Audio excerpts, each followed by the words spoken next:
This video is about one of the most basic and fundamental pieces of maintenance that you can do on your bike, but it's also, in my opinion, possibly the most important thing you can learn to do properly.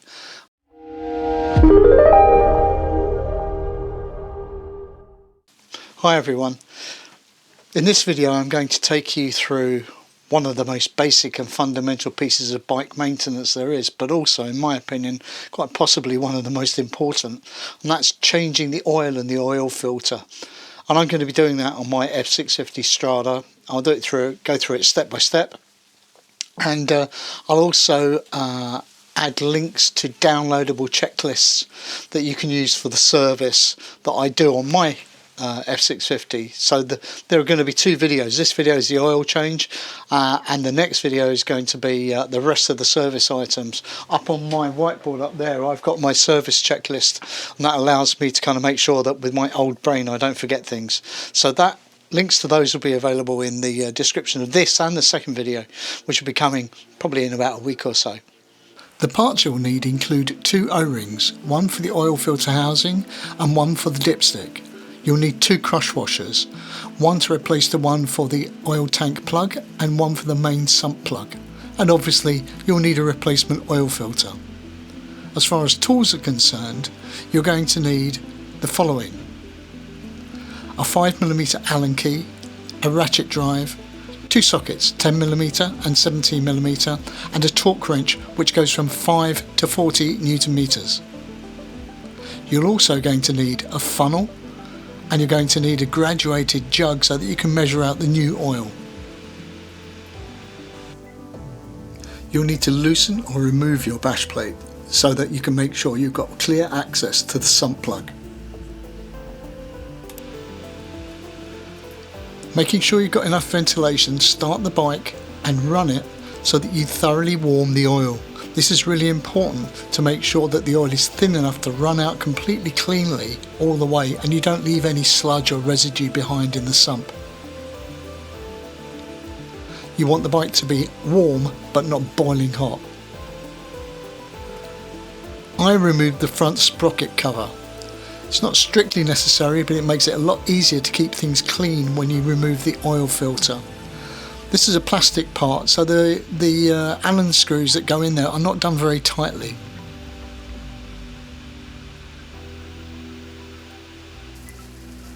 Unscrew the dipstick. This makes sure that when you drain the oil, there's no airlock that will stop the oil flowing freely.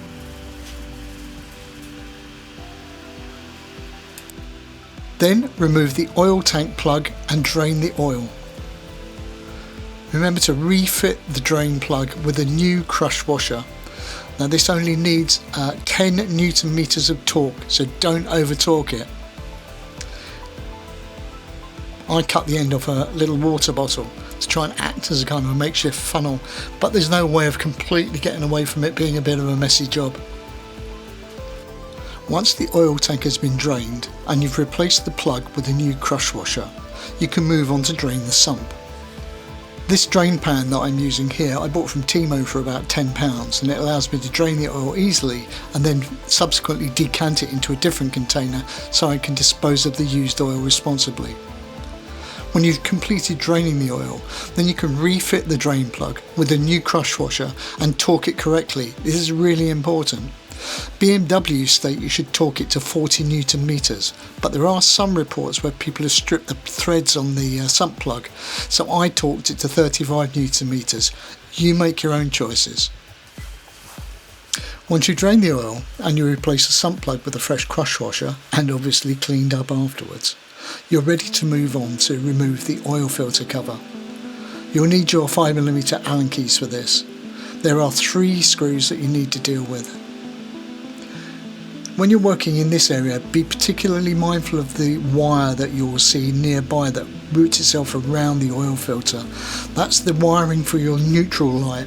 People in the past have damaged that when they're doing an oil and filter change, and then you have problems with neutral lights not coming on or staying on all the time. So just be really careful of that wiring.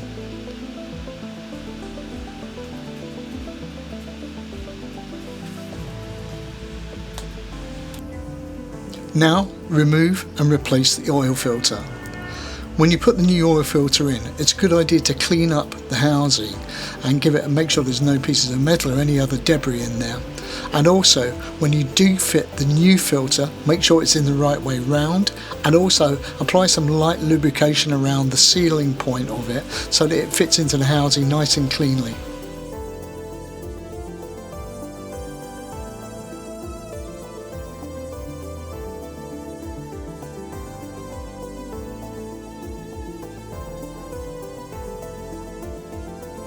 Also, obviously, don't forget you need to replace the O-ring for the oil filter cover, and when you put that O-ring into the housing, again, just apply a light smear of oil to make sure that it all mates properly and fits nicely. Don't force that cover on. You want to make sure that everything fits nice and neatly because you don't want any leaks later on.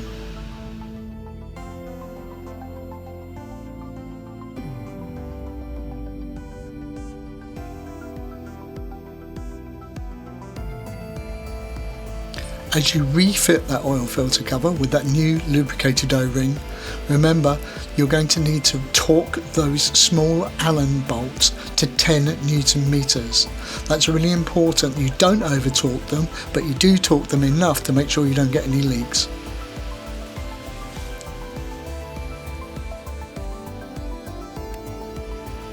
Next, refit the front sprocket cover. Use very light torque on these bolts. Just snug. BMW state 5 Newton meters. This is a plastic cover and those are small bolts that go into the crankcase, so be really careful.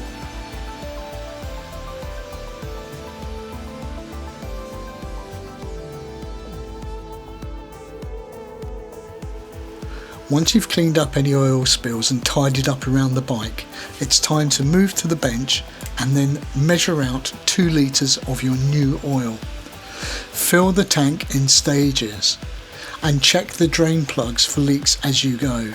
So don't forget there are 2 drain plugs. There's the one on the frame as well as the sump plug. It's important that you've cleaned up beforehand because that will help you spot if there are any small leaks. When you are refilling the oil tank, be careful because that oil tank neck is really narrow and it can back up as you start to fill it with oil, causing burps and overspills, and I know this from personal experience. Trust me, it can get very messy, so don't rush it. Measure the levels with the dipstick. Remember, you don't screw the dipstick in on the F650, you just rest it on the top and stop once you put 2 litres of oil in the bike. Ensure you have adequate ventilation and then run the bike gently and briefly to let the oil circulate. Switch the bike off and top up the oil carefully, checking the dipstick until the oil level sits within the minimum and maximum markings. Finally, don't forget to screw in the dipstick and ensure you've fitted the replacement O-ring. So that was the oil change. Hopefully you'll find that useful. Some of you may think, I know all this stuff already, and that's fine. But we all had to learn somewhere. So maybe for those of you who've not done it before, this might help you a little bit. As always, to close, don't forget, keep riding, even in the winter, but be careful. Drink tea, stay safe, and I'll see you in the next video.